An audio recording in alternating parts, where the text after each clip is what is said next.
Assalamualaikum warahmatullahi wabarakatuh. Perkenalkan, saya Alfrediansyah Asnan Haidar, mahasiswa Kehutanan Fakultas Pertanian Universitas Islam Makassar, akan membawakan materi tentang identifikasi konservasi spesies. Berikut adalah materinya.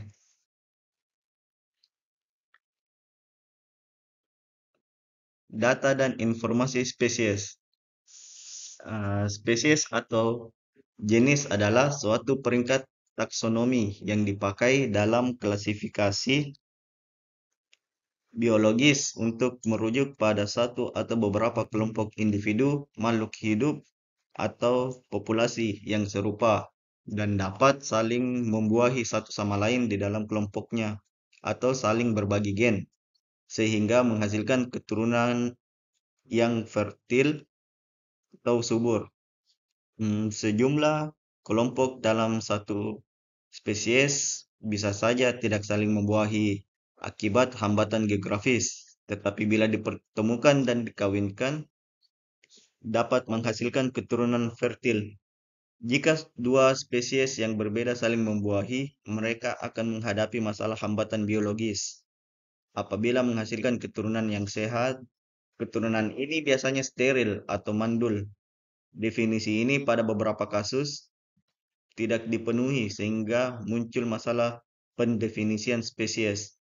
Dalam kasus-kasus tersebut, parameter yang sering digunakan untuk menentukan spesies berbeda-beda, seperti kesamaan DNA, morfologi, atau relung ekologi.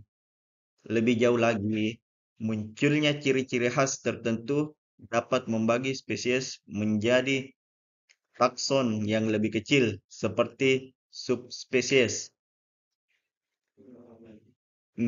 Spesies-spesies yang dihipotesikan memiliki nenek moyang yang sama ditempatkan dalam satu genus. Kesamaan spesies dinilai berdasarkan perbandingan atribut fisik dan jika tersedia sekuens DNA mereka. Semua spesies kecuali virus diberikan nama dalam dua bagian, yaitu disebut nama binomial atau hanya binomial. Bagian pertama dari binomial adalah nama generik, yaitu genus dari spesies tersebut. Bagian kedua adalah yang disebut nama spesifik atau istilah yang digunakan hanya dalam zoologi atau epitet spesifik, istilah yang digunakan dalam botani yang juga dapat digunakan dalam zoologi.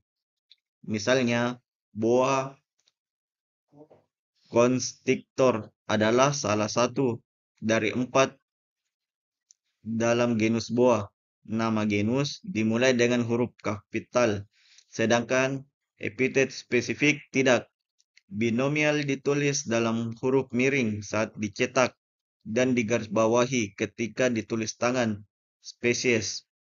Jika disebut dalam nama ilmiah, disingkat dengan SP.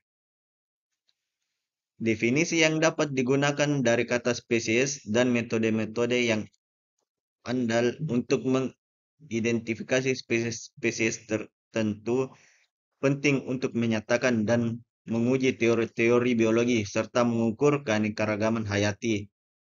Meskipun tingkat-tingkat taksonomi lain seperti famili juga dapat dipertimbangkan dalam studi berkala lebih luas. Spesies-spesies yang telah punah hanya diketahui dari fosil-fosilnya yang biasanya sulit untuk menentukan tingkatan taksonomi yang sepertinya. Apa lagi?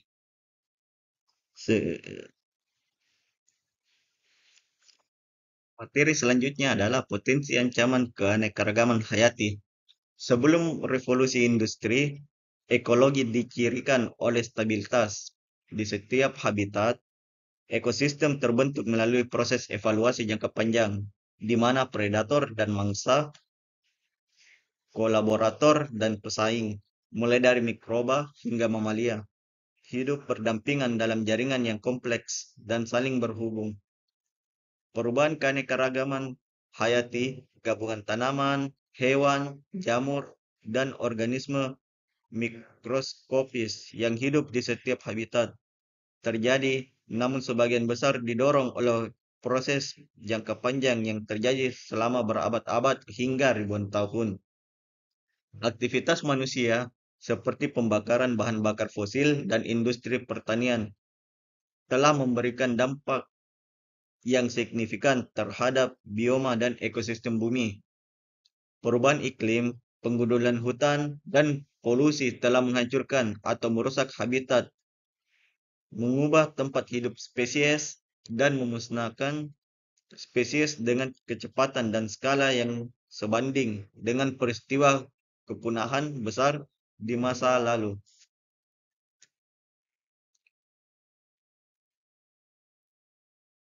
Ancaman keanekaragaman hayati itu ada dua, yaitu perubahan iklim dan kehilangan habitat.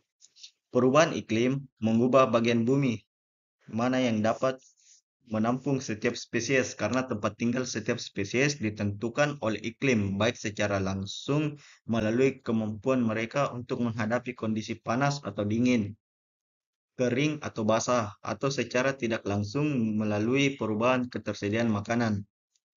Seiring dengan perubahan iklim dunia, sampul iklim yang cocok untuk setiap spesies cenderung bergerak ke arah kutub bumi. Namun, spesies memberikan respon yang berbeda terhadap perubahan ini karena beberapa spesies dapat melacaknya dengan cepat dan bergerak seiring perubahan iklim. Namun, spesies lainnya dengan kemampuan penyebaran terbatas mungkin tidak dapat melacak selubung iklim secara real time. Kehilangan habitat, yaitu kawasan liar di planet ini terus ditebangi untuk mengakomodasi meningkatnya perminatan akan lahan untuk menampung ternak dan tanaman untuk memberi makan mereka. Hal ini sangat merusak keanekaragaman hayati global, mengurangi kawasan liar, membagi wilayah predator ganas dan predator besar, menata ulang ekosistem secara ekologis, dan menciptakan dampak yang berjenjang. Berikut adalah contoh kasus, yaitu anoa, kerbau terkecil dengan ancaman terbesar. Menurut IUCN, tren populasi dua jenis satwa ini menurun.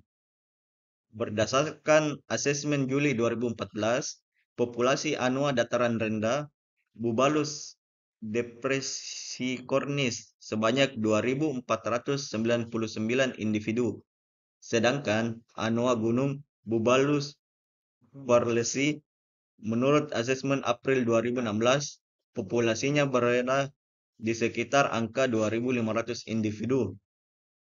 Peneliti spesies Yayasan Auriga Nusantara, Rizky Ishardianto mengatakan di periode sebelumnya, yaitu 2009, jumlah populasi anoa dataran rendah diperkirakan masih berada di sekitar angka 5.000 individu. Artinya, bila pada 2014 angka populasinya jadi sekitar 2.499 individu, maka bisa dikatakan separuh populasi anoa dataran rendah hilang hanya dalam waktu kurang lebih 5 tahun. Tingkat penurunannya diyakini lebih besar dari 20% selama 2 generasi, 14-18 tahun, dan tidak ada subpopulasi yang diyakini berjumlah lebih dari 250 individu dewasa. Anoa sudah dinyatakan terancam punah sejak 1986 sampai sekarang, kata Rizky. Penurunan spesies ini, kata Rizky, terjadi di seluruh Sulawesi, terutama di Semenanjung Selatan dan Timur Laut, dengan penurunan yang disebabkan oleh perburuan dan hilangnya habitat. Ukuran populasi anoa saat ini selanjutnya belum dapat diketahui karena belum ada survei di seluruh pulau atau regional, bahkan untuk populasi terbesar. Selanjutnya ada analisis kebutuhan habitat. Dengan upaya konservasi dan perlindungan habitat, manusia dapat memastikan bahwa berbagai spesies dan ekosistem terus berkembang. Untuk memahami ekosistem dan bagaimana organisme berinteraksi dengan lingkungannya, penting untuk memahami pengertian habitat, fungsi, jenis-jenisnya, dan ciri-cirinya. Hmm, Pengertian habitat. Pengertian habitat adalah tempat organisme hidup. Ini mencakup semua aspek lingkungan fisik dan biotik tempat organisme tersebut berinteraksi. Hmm, Habitat juga dapat dipahami sebagai lingkungan tempat organisme dapat menemukan semua sumber daya yang diperlukan untuk bertahan hidup, berkembang biak, dan tumbuh. Habitat adalah rumah bagi organisme ini, mencakup semua elemen yang diperlukan organisme, termasuk makanan air, tempat berlindung, dan lingkungan fisik, seperti iklim dan tanah. Habitat yang berbeda memiliki karakteristik berbeda, dan organisme telah beradaptasi dengan habitat mereka untuk memenuhi kebutuhan mereka. Hmm, Fungsi habitat itu habitat memiliki banyak fungsi dalam ekosistem. Fungsi-fungsi ini penting untuk mempertahankan keberlanjutan kehidupan di planet bumi. Beberapa fungsi utama habitat adalah yang pertama itu tempat berkembang biak, kedua sumber makanan dan air, yang ketiga sebagai perlindungan, dan yang keempat keberlanjutan keanekaragaman hayati.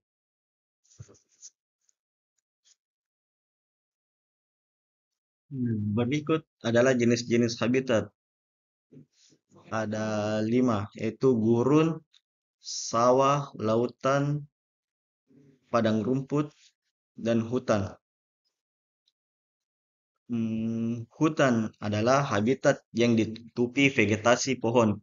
Ini adalah rumah bagi berbagai jenis hewan dan tumbuhan. Hutan hujan tropis, hutan gugur, hutan boreal adalah beberapa contoh jenis hutan.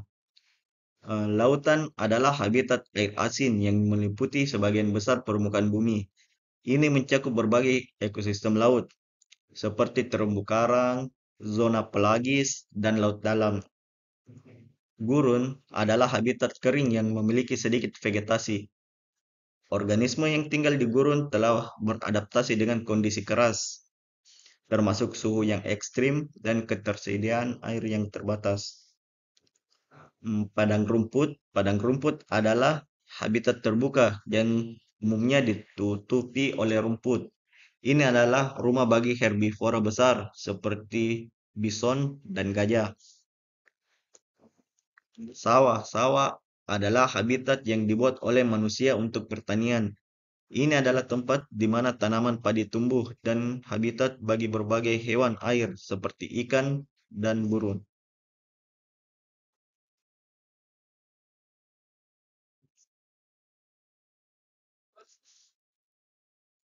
Ciri-ciri habitat yang membedakannya yaitu ada vegetasi, ketersediaan sumber daya, iklim, dan spesies tertentu. Vegetasi dan iklim, tipe dan keberagaman vegetasi adalah ciri utama yang membedakan habitat. Misalnya, hutan memiliki pohon-pohon besar, sedangkan padang rumput memiliki rumput yang mendominasi. Suhu, curah hujan, dan kondisi iklim lainnya memengaruhi habitat. Habitat gurun memiliki iklim kering dan panas, sementara hutan hujan tropis memiliki iklim lembab dan hangat. Ketersediaan sumber daya dan spesies tertentu adalah faktor penting yang membedakan habitat. Beberapa habitat memiliki sumber daya yang melimpah, sementara yang lain memiliki ketersediaan yang terbatas. Beberapa spesies hewan dan tumbuh khusus terdapat dalam habitat tertentu. Identifikasi spesies-spesies ini juga dapat membantu mengenali habitat.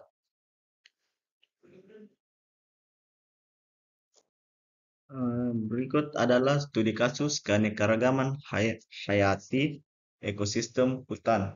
Hmm, Meningkatkan evaluasi status ancaman keanekaragaman hayati mulai dari spesies hingga tingkat ekosistem telah lama menjadi tantangan penelitian. dalam ilmu konservasi global. Untuk menjawab tantangan ini, penelitian ini berupaya untuk memberikan resep konservasi yang dapat ditindaklanjuti dan menetapkan skema kategori ancaman bagi ekosistem dunia. Skema ini merupakan kriteria kuantitatif untuk evaluasi ancaman antropogenik kumulatif dalam sel jaringan, seperti deforestasi, degradasi, fragmentasi, kebakaran hutan, dan invasi biologis. Dengan mengadopsi konvensi IUCN, 5 kategori status konservasi yaitu yang sangat terancam punah, rentan, hampir terancam, dan paling tidak dipedulikan, juga telah diadopsi untuk ekosistem hutan yang menghadapi ancaman-ancaman ini. Keberhasilan operasional skema kategori ancaman di tingkat ekosistem ini telah diperkuat oleh penginderaan jauh dan data lapangan yang dihasilkan untuk ekosistem hutan di Odisha, India.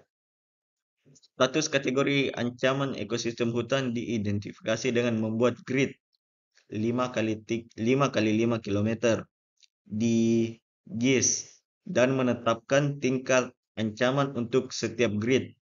Basis data deforestasi dihasilkan menggunakan peta topografi tahun 1935 dan data penginderaan jauh tahun 1975 dan 2010. Degradasi ekosistem hutan dinilai berdasarkan perubahan penutupan kanopi hutan, pola fragmentasi, sebaran kebakaran hutan, dan dampak invasi biologis. Analisis terhadap titik-titik prioritas konservasi melengkapi penelitian terhadap ekosistem terancam yang mengalami berbagai ancaman dalam tingkat yang luar biasa.